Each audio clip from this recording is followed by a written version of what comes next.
네, 다니엘서 9장 21절에서 27절까지 오늘 살펴보겠고요.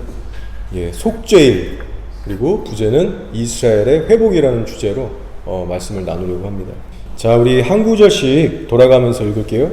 곧 내가 기도할 때 이전에 환상 중에 본 그 사람 가브리엘이 빨리 날아서 저녁 제사를 드릴 때쯤에 내게 이르더니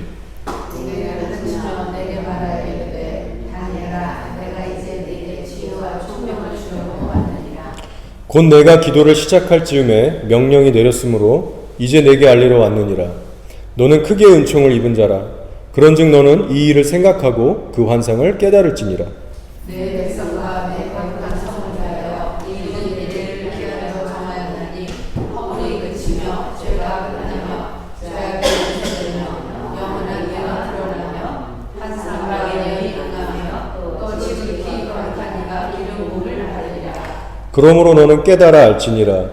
예루살렘을 중건하라는 영이 날 때부터 기름 부음을 받은 자 곧 왕이 일어나기까지 7일회와 62일회가 지날 것이요 그 곤란한 동안에 성이 중건되어 광장과 거리가 세워질 것이며 62일 후에 기름 부음을 받은 자가 끊어져 없어질 것이며 장차 한 왕의 백성이 와서 그 성읍과 성소를 무너뜨리려니와 그의 마지막은 홍수의 휘저림이 될 것이며 또 끝까지 전쟁이 있으리니 황폐할 것이 작정되었느니라. 예, 함께 읽을게요. 그가 장차 많은 사람들과 더불어 한 일해 동안의 언약을 굳게 맺고 그가 그 일의 절반에 제사와 예물을 금지할 것이며 또 포악하여 가증한 것이 날개를 의지하여 설 것이며 또 이미 정한 종말까지 진노가 황폐하게 하는 자에게 쏟아지리라 하였느니라 하니라. 아멘.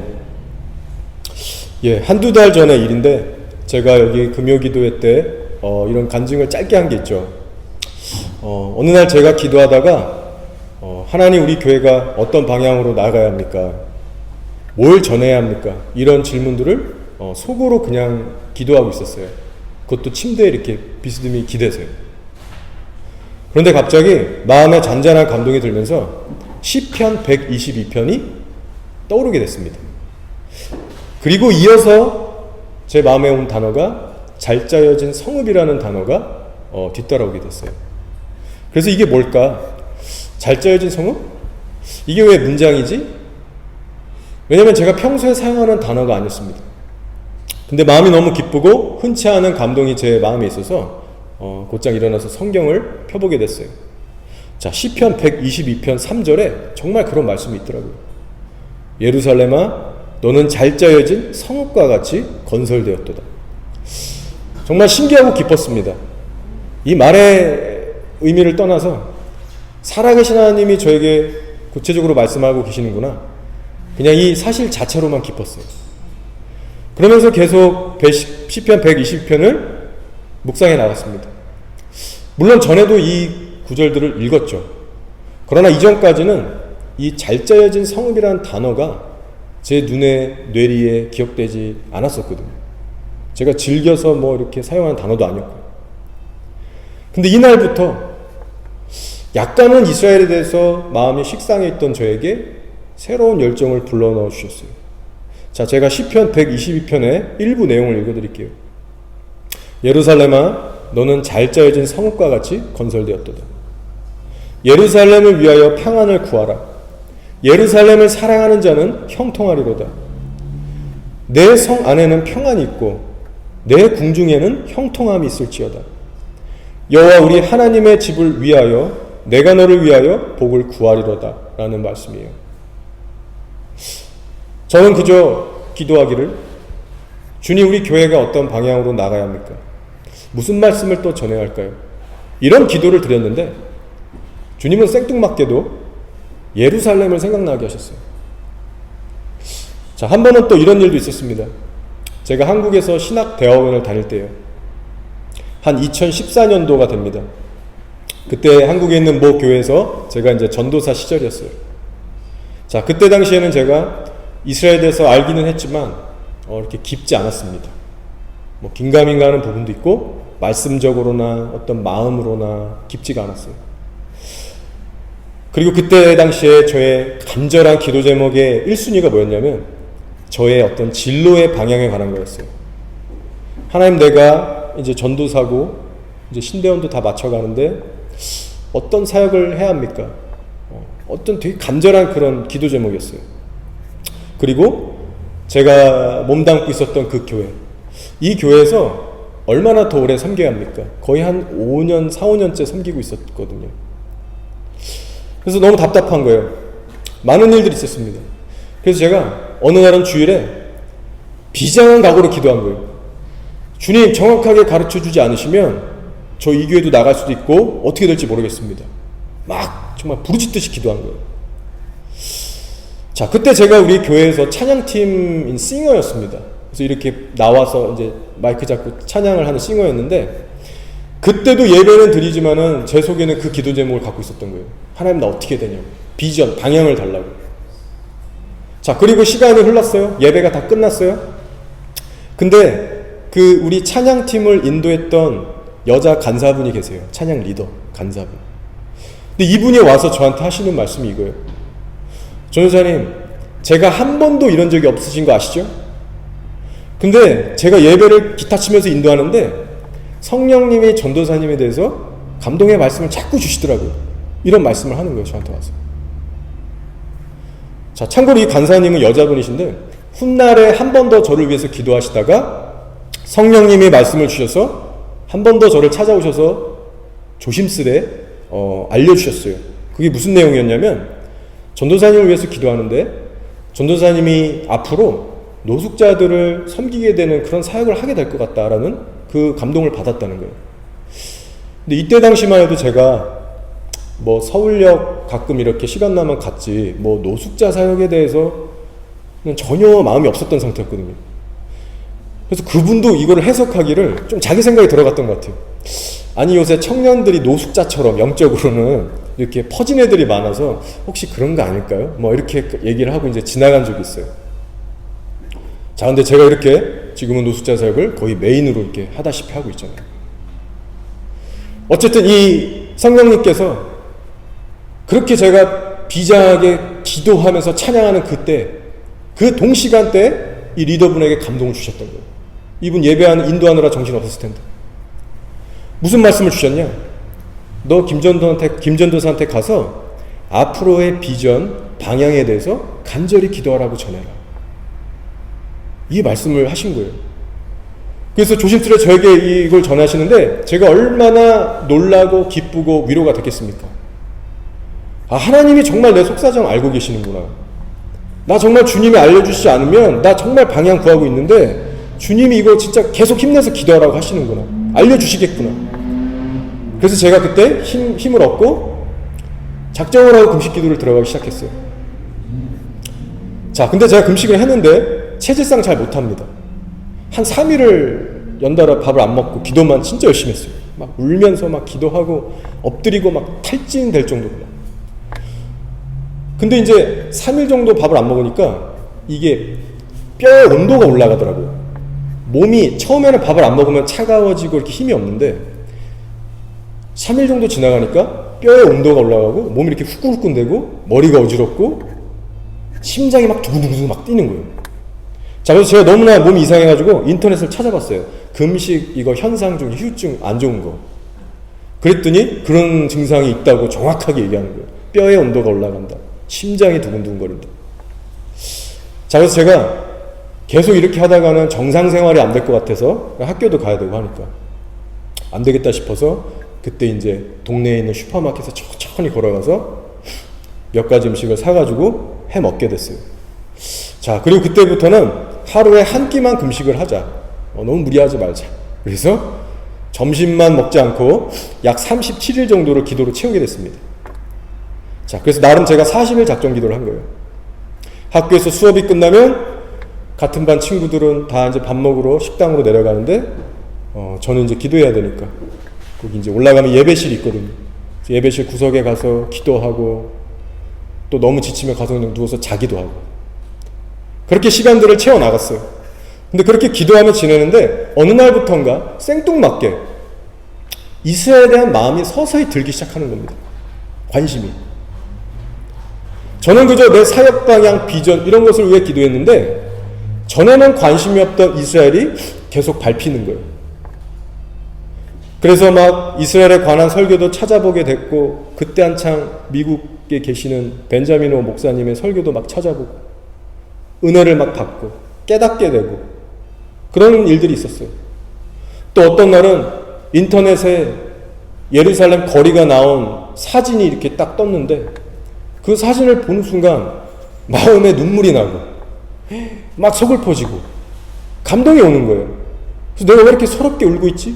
스스로도 이해가 안 가는 그런 은혜의 만지심들이 있었습니다. 그래서 조금씩 깨닫기 시작했어요. 그때부터. 아, 이것이 이스라엘 향한 하나님의 진짜 마음이구나. 지식적으로만 알던 게 이 마음으로 내려온 거예요. 그러던 어느 날 같이 하숙하던 미국 교포 친구가 있었어요. 근데 이 친구의 어머니가 이 아들을 보려고 미국에서 거기까지 오신 겁니다. 한국까지. 나루에서 우리 셋이서 이런저런 얘기를 했어요. 근데 알고 보니까 이분도 크리스찬이었는데 믿음이 상당히 좋은 분이셨어요. 그리고 알고 보니까 이분이 미국에 있는 그 인터내셔널 갈보리 처치라고 이성자 목사님이라는 그 여자 목사님이 이제 하고 계신 교회인데, 브렛 TV에도 나왔던 분이세요. 저도 봤어요. 그러면서 나 너무 이스라엘 사랑하는 그런 성도다. 막 중보기도 열심히 한다. 그래서 막 이분이 흥분해서 얘기하시더라고요. 그래서 저한테도 너 이스라엘 알게 됐냐고 축하한다 그러면서 막 얘기를 좀 했습니다. 그러면서 이 모든 상황이 이루어지는 걸 볼 때 제 안에 계속 드는 마음이 이거였어요.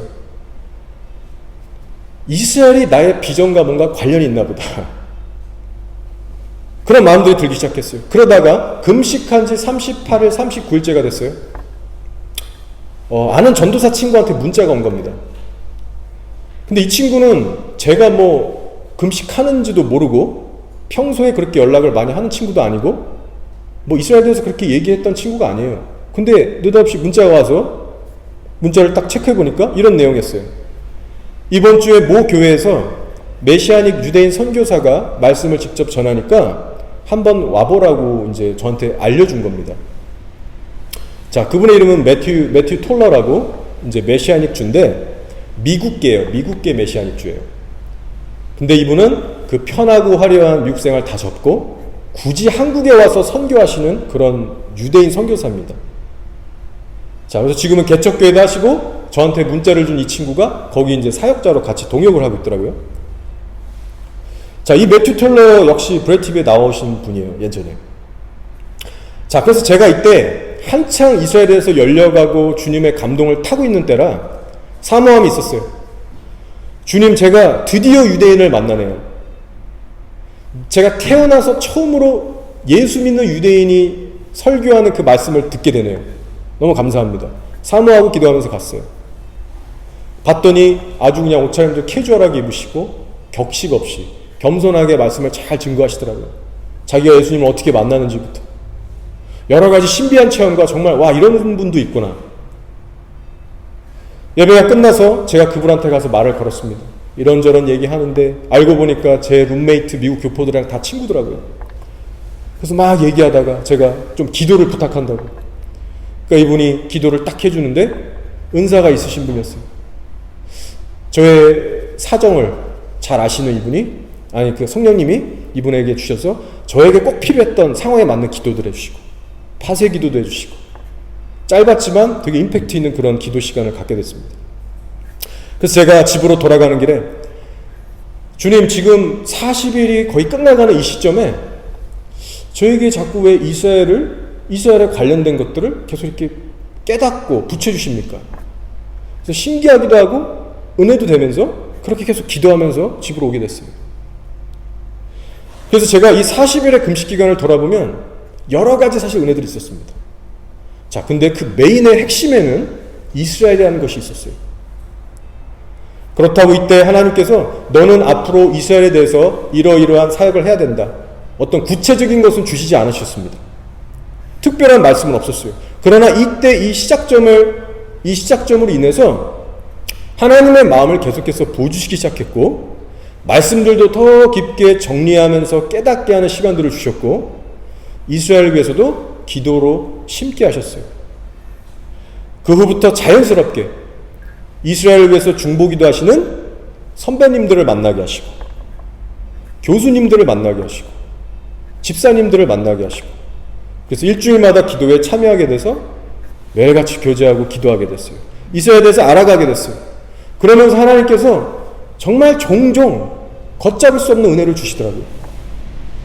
그 마음이 막 절절해서 창자가 끊어질 것 같은, 그래서 이게 뭐 약을 먹어야 되나 싶을 정도로 기도 가운데 경험하지 못한 그런 고통도 느껴봤고, 막 가슴이 난도질하는 것 같은 그런 느낌도 들어봤고, 정말 애간장이 끓는 그 마음을 알게 하셨어요.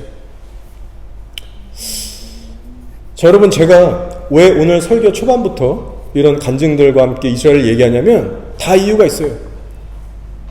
말씀드렸다시피 내일은 가을절기 중에서도 대속죄일이라는 절기입니다. 근데 이 속죄일은 이스라엘이라는 나라의 회복과 관련 있는 절기예요. 마지막 나팔이 불리면 예수님께서 재림하시죠. 지난주 설교 때 제가 이 부분을 나눴습니다. 예수님께서 재림하시면 어떤 일이 일어난다고 했죠? 먼저는 죽은 성도들의 몸이 부활해서 공중에서 하나님 예수님을 맞이하게 돼요. 부활체로 순식간에 변하게 돼요.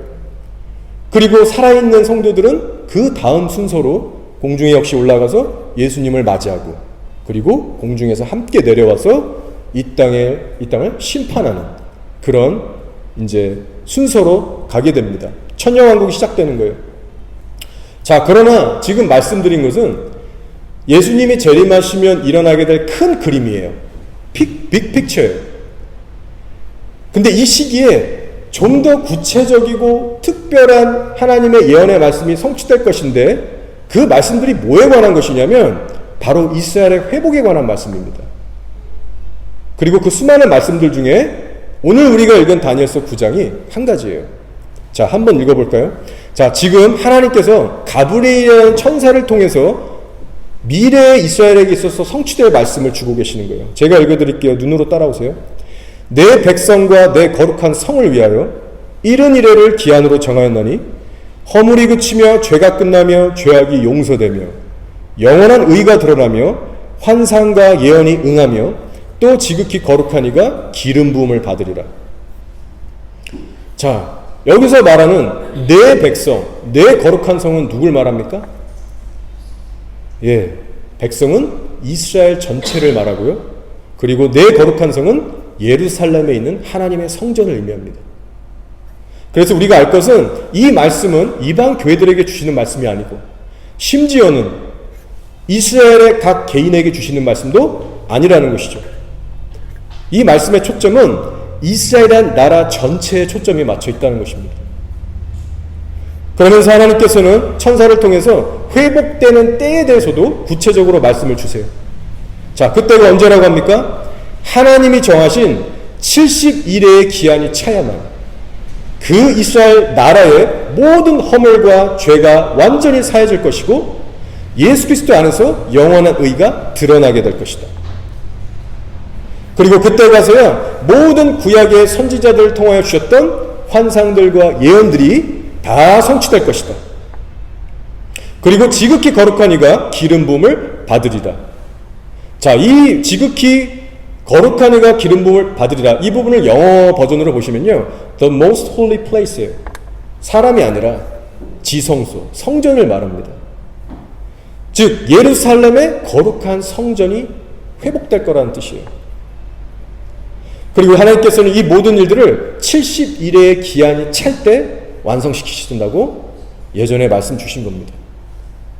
그렇기 때문에 여러분, 그냥 뭐 그런가 보다 이렇게 생각하고 지나가지 마시고 한번 생각해 보세요. 이스라엘을 회복시키시는 하나님의 이 경륜을 볼 때 하나님께서 우리 이방 교회들에게 역사하시는 방법과는 너무나도 다르지 않습니까? 한국이나 뉴질랜드, 세상 그 어떤 나라에게는요, 이런 동일한 말씀을 주신 적이 없어요. 예를 들어서 너희 한국도 71회가 지나야 온 한국 국민들의 죄와 허물이 사해질 것이고 의가 드러나며 예수님께 나라가 돌아올 거다, 이런 말씀 성경에 없습니다. 완전 다른 거예요. 그래서 우리 이방에 대한 구원 개념은 나라의 회복 개념이 아니라 개인의 구원입니다. 누구든지 6월절 어린 양이신 예수님을 영접하면 그 피로 인해서 죄와 허물이 이미 사여지고 거룩한 하나님의 성전이 돼요. 즉 각 사람의 개별적인 구원의 개념이지 나라의 회복에 대한 언약은 없는 것입니다. 자, 그러나 하나님이 선택하신 제사장 나라 이스라엘은 다르다는 거예요. 절기를 풀어 설명하면 이런 겁니다. 6월절에 예수님을 만난 오늘날의 각 개개인들은 죄와 허물이 즉시 사해져요. 거룩한 성전이 돼요. 유대인이건 이방인이건 동일합니다. 자, 그러나 이스라엘이라는 나라의 전체 회복은 언제 일어나느냐? 바로 하나님이 정하신 70일회가 차야만 가을절기인 나팔절이 울리면서 예수님 재림하시고 그 후에 속죄일이 따라오면서 이스라엘이라는 나라 자체가 예수님께 다 돌아온다는 것이죠. 그래서 가을절기인 이 속죄일에는요, 특별히 이스라엘의 회복이라는 주님의 특별한 계획이 담겨져 있는 겁니다.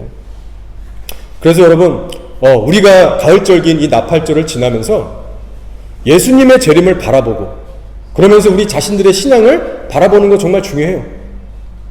하나님이 미워하시는 죄들을 내가 아직도 짓고 있는 게 있나? 내 자신을 돌아보면서 거룩하게 점검하는 거 중요합니다. 자, 그러나 그것만 해서는 안 돼요. 우리는 더 나아가서 하나님의 마음으로 이스라엘을 바라보고 품을 수 있고 기도할 수 있는 자리까지 나아가야 합니다. 하나님은 그러한 자를 찾고 계세요. 여러분 한번 생각해 보세요. 이 세상에서 교회 외에 누가 여호와의 절기를 챙기며 신경 쓰겠습니까?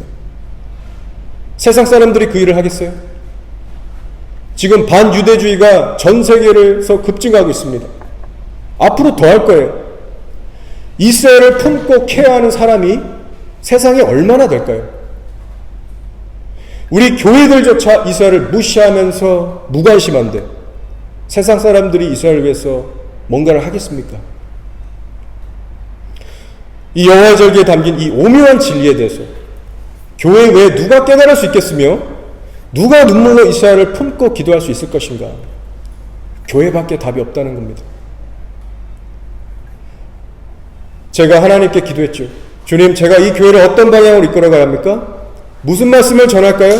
이 기도를 했을 때 주님은 다시 한번 제게 잘 짜여진 성읍, 제 기억에도 없는 그 단어를 주시고 시편 120편을 조명하시면서 마치 이런 말씀을 주시는 것 같았어요.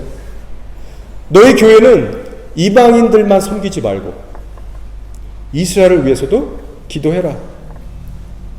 영적으로 복음의 빛을 진 너희 교회들아, 이스라엘을 위해서 쉬지 말고 기도해라.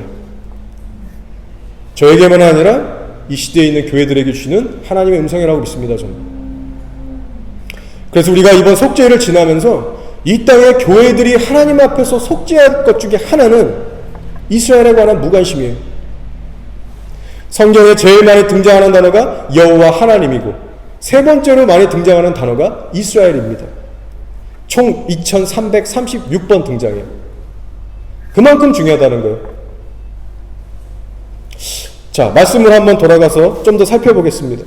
자, 오늘 특별히 25절에서 27절 말씀을 보시면 이스라엘의 회복의 때에 대해서 아주 구체적인 계시를 주고 계세요.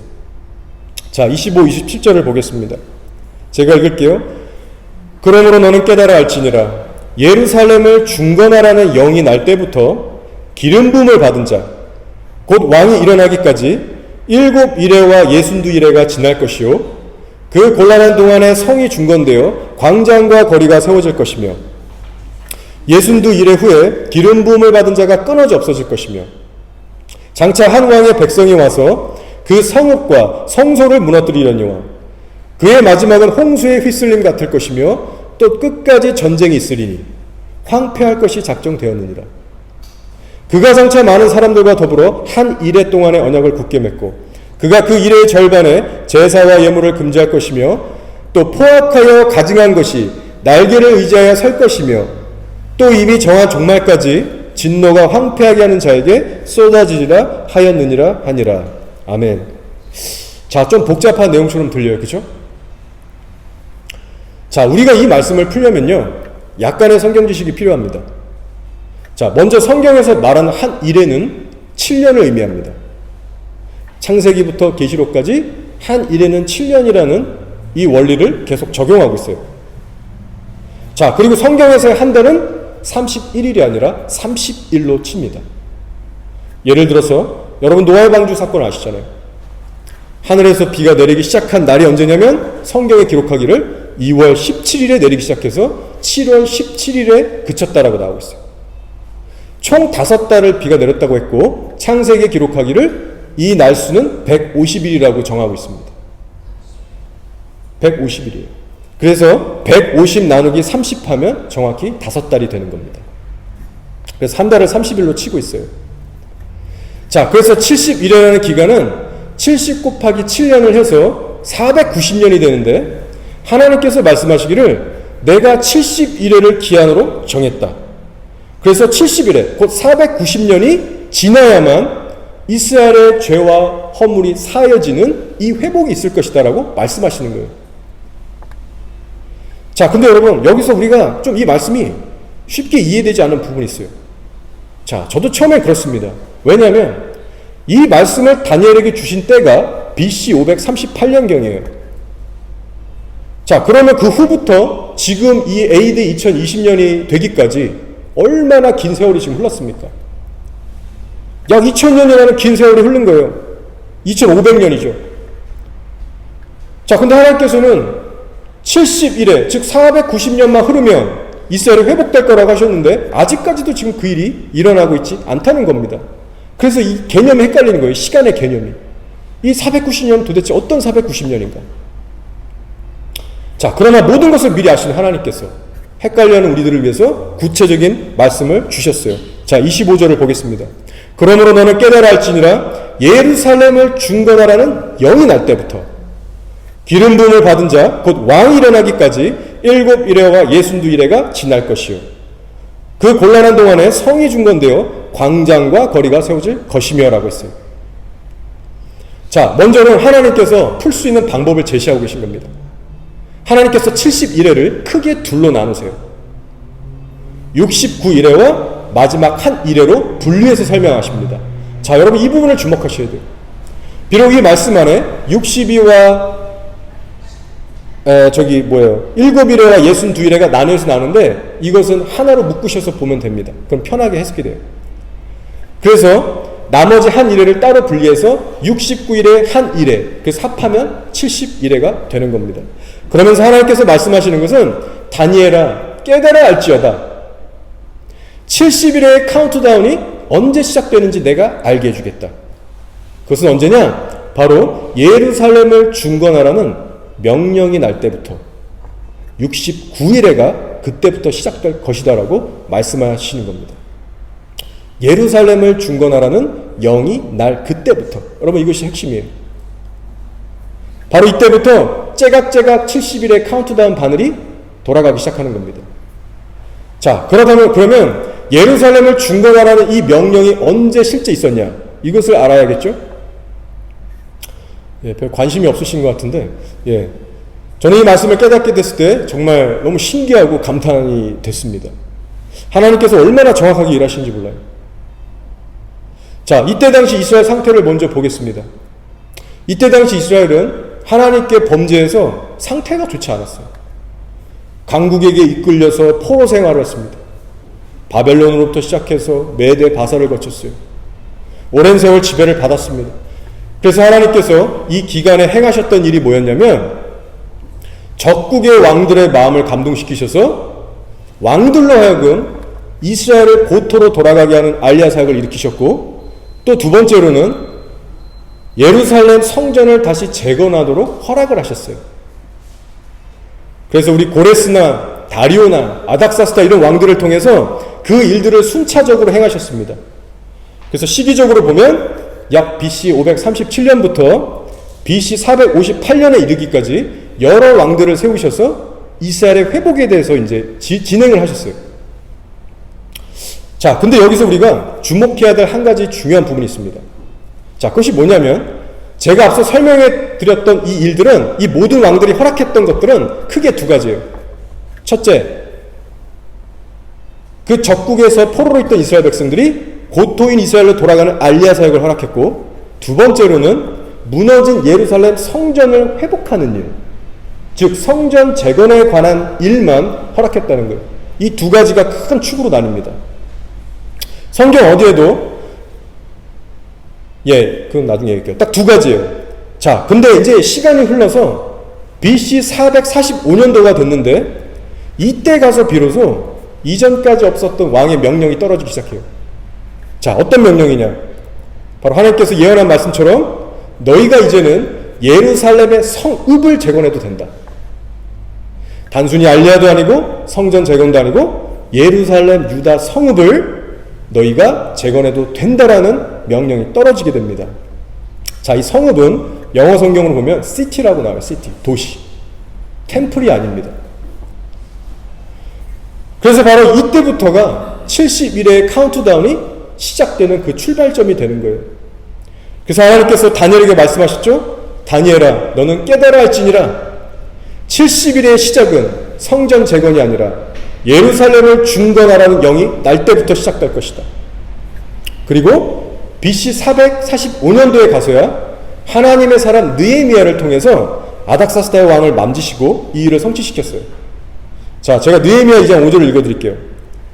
느헤미야가 왕에게 아뢰되 왕이 만을 좋게 여기시고 종이 왕의 목전에서 은혜를 얻었사오면 나를 유다 땅 나의 조상들의 묘실이 있는 성읍에 보내어 그 성을 건축하게 하옵소서 하였는데, 여기 나온 성읍이 바로 시티입니다. 주다 시티. 유다 도시를 건축하게 해달라고 느헤미야가 청혼을 했고 하나님의 은혜로 그 왕의 마음을 감동시켜서 이때부터 그 명령이 떨어졌던 거예요. 그래서 시간이 흐르면서 실제로 성벽 재건의 완공만이 아니라 시간이 흐르면서 예루살렘에 망가진 광장과 성읍과 거리들이 건축되기 시작했어요. 그래서 오늘 다니엘서 9장 25절 후반부를 보시면 뭐라고 합니까? 69일회가 지나기 전에 성이 중건되어 광장과 거리가 세워질 것이며 라고 했고 실제 이 일이 성취된 거예요. 자, 여기까지 이해하기 어렵지 않으시죠? 자, 또 한 가지, 또 하나의 중요한 예언을 다니엘에게 주셨습니다. 자, 그것이 무엇이냐? 바로 69일회가 지나면 기름 부음 받은 왕이 일어날 것이고 또 69일회가 지나면 끊어지게 될 것이다. 결국 69일회가 되면 그 기름 부음 받은 자가 죽게 된다는 거예요. 자, 이 기름 부음 받은 왕은 누굴까요? 메시아라는 뜻은 기름 부음을 받은 자라는 뜻입니다. 바로 예수 그리스도 메시아를 말하고 있는 거예요. 69일회가 지나면 예수님께서 우리의 죄를 위하여 십자가에 못 박혀 이 땅에서 끊어지게 될 것이다. 죽게 될 것이다.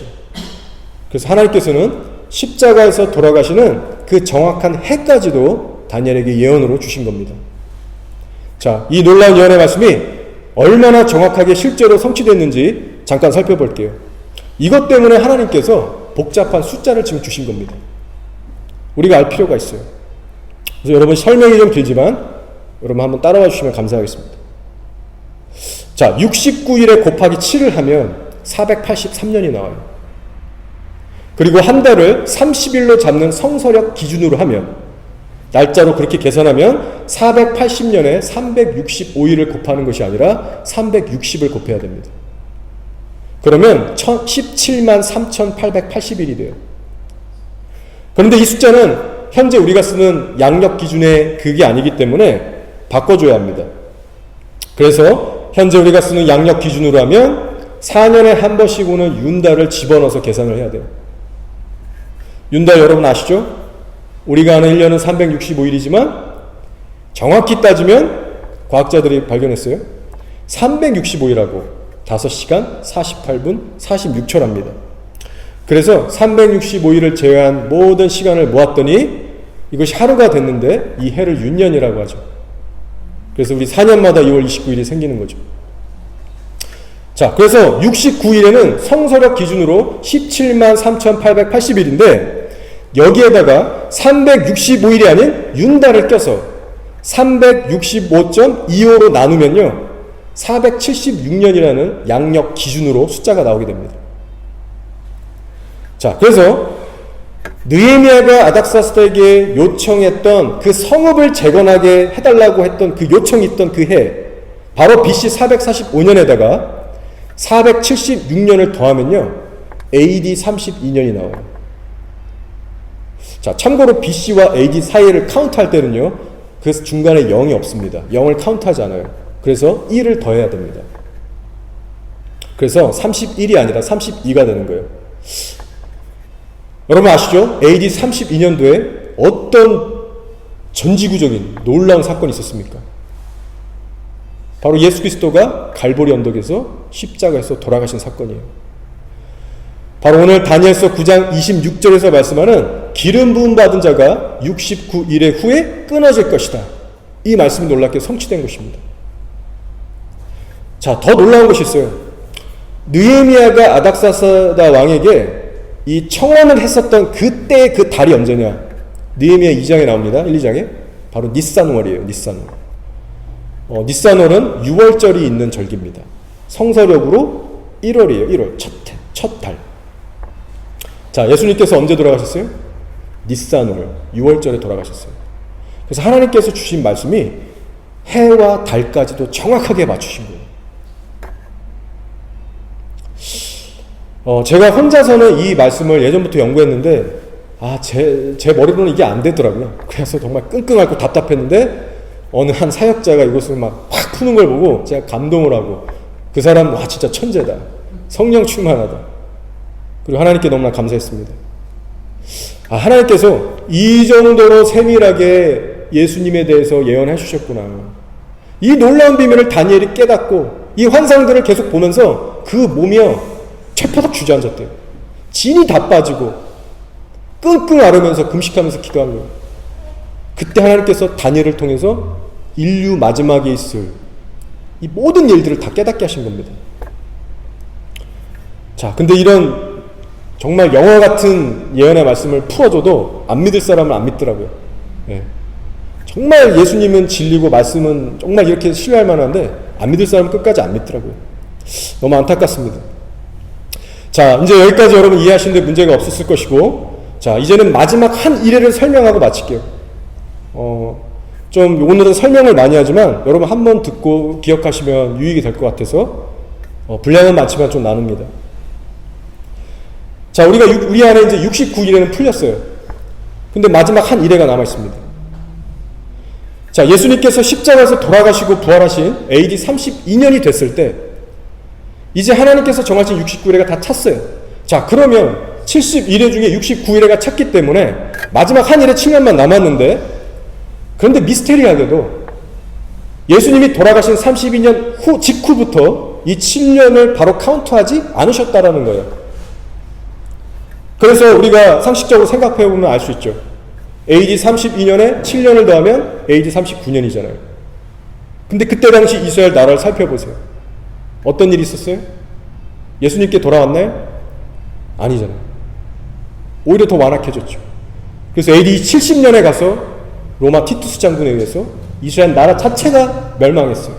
그 후로 약 2000년이 동안 유리방황하면서 나라가 존재하지 않았다가 1948년도에 가서 이스라엘이 다시 회복되게 됩니다. 그래서 여러분, 여기서 우리가 깨닫게 되는 주님의 경륜이 뭡니까? 바로 주님은 69일회와 마지막 한 일회 사이에 오랜 세월의 갭을 두셨다라는 거예요.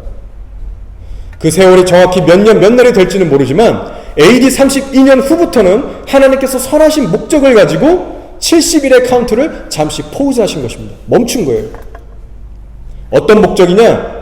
바로 복음이 열방에 퍼지게 하셔서 수많은 이방인들을 추수하게 하시는 목적입니다. 지금까지 약 2000년이 흘렀는데 이 긴 세월은요, 열방의 이방인들이 추수되는 시기예요. 한국인, 미국인, 유럽인, 중동인 각 나라와 민족들 안에서 추수하는 기간이에요. 그래서 이 긴 세월이 뭐를 나타내냐면 하나님 아버지의 크신 사랑과 자비 또한 나타내고 있습니다. 자, 그래서 하나님께서 계획하신 이방인의 숫자가 충만하게 차면 어떤 말씀이 이루어집니까? 바로 로마서 11장에 온 이스라엘이 돌아오리라. 이 말씀이 이루어지도록 하나님께서 계획하셨던 거예요. 그래서 결국 마지막 한 일에는 이방인을 향한 복음 전파의 종결과 그 마지막 끝과 이스라엘의 회복과 관련이 있고요. 동시에는 인류의 마지막인 종말의 때를 예고하고 있는 거예요. 자, 26절, 27절을 볼게요. 이제 곧 끝납니다. 장차 한 왕의 백성이 와서 그 성읍과 성소를 무너뜨리려니와 그의 마지막은 홍수의 휩쓸림 같을 것이며 또 끝까지 전쟁이 있으리니 황폐할 것이 작정되었느니라. 그가 장차 많은 사람들과 더불어 한 이레 동안의 언약을 굳게 맺고 그가 그 이레의 절반의 제사와 예물을 금지할 것이며 또 포악하여 가증한 것이 날개를 의지하여 살 것이며 또 이미 정한 종말까지 진노가 황폐하게 하는 자에게 쏟아지리라 하였느니라 하니라. 아멘. 자, 여기에 바로 마지막 한 일에 대한 말씀이 나옵니다. 그가 장차 많은 사람들과 더불어 한 일에 7년의 언약을 굳게 맺는다라고 했는데 바로 이 그가 적그리스도입니다. 유럽에서 나올지 미국 아니면 어디서 나올지 몰라요. 그러나 한 영향력 있는 권력자가 실제로 나타나서 이스라엘과 중동의 갈등의 문제를 해결할 것이고요. 국제사회가 해결하지 못했던 수많은 난제들을 해결하는 그 해결사로 나타날 거예요. 많은 사람들의 지지와 인기를 얻고 최고의 권력을 얻을 겁니다.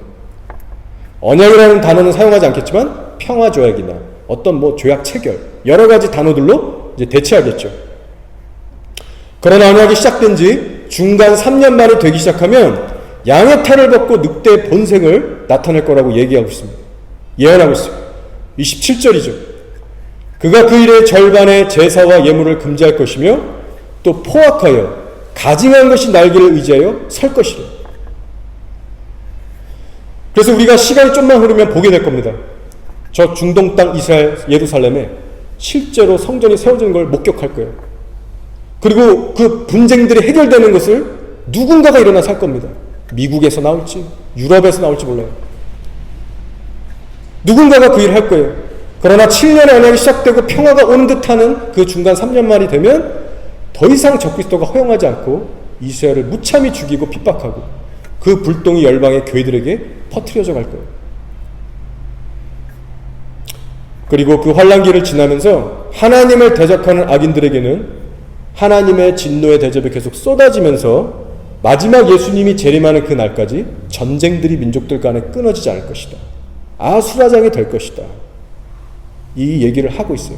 그래서 이 마지막 부분에 디테일하게 다룬 부분이 요한계시록의 7인과 나팔과 대접의 이야기들입니다. 자, 이제 말씀을 정리하고 마칠게요.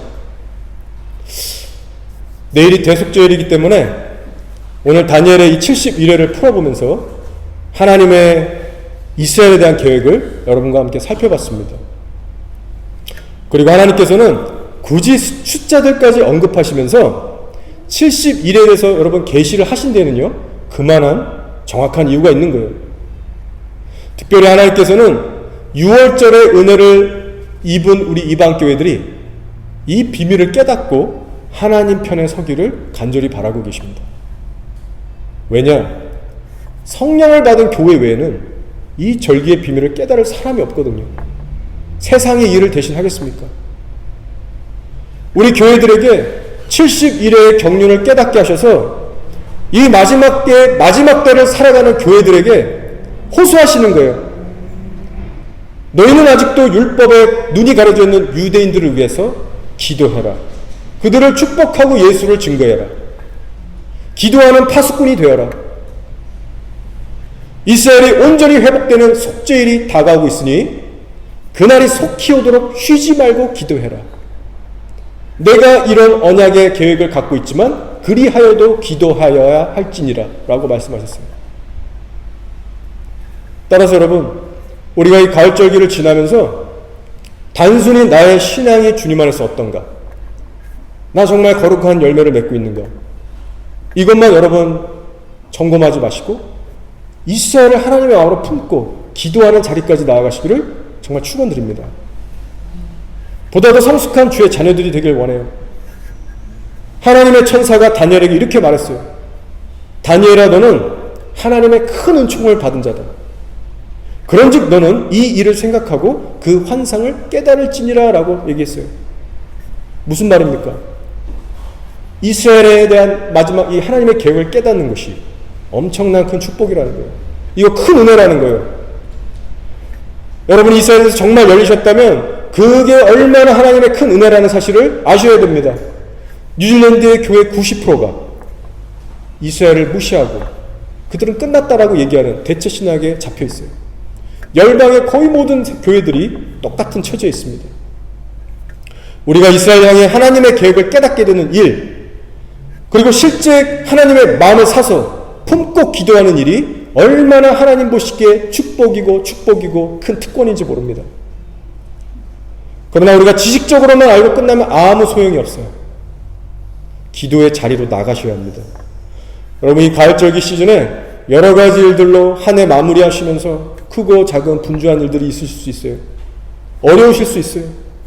그래서 여러분, 먼저는 예수님과의 관계에 집중하시고 분주한 삶 가운데서도 정말 그 중심 지키시고 하나님의 얼굴을 구하는 그 골방의 시간 꼭 회복하시기 바랍니다.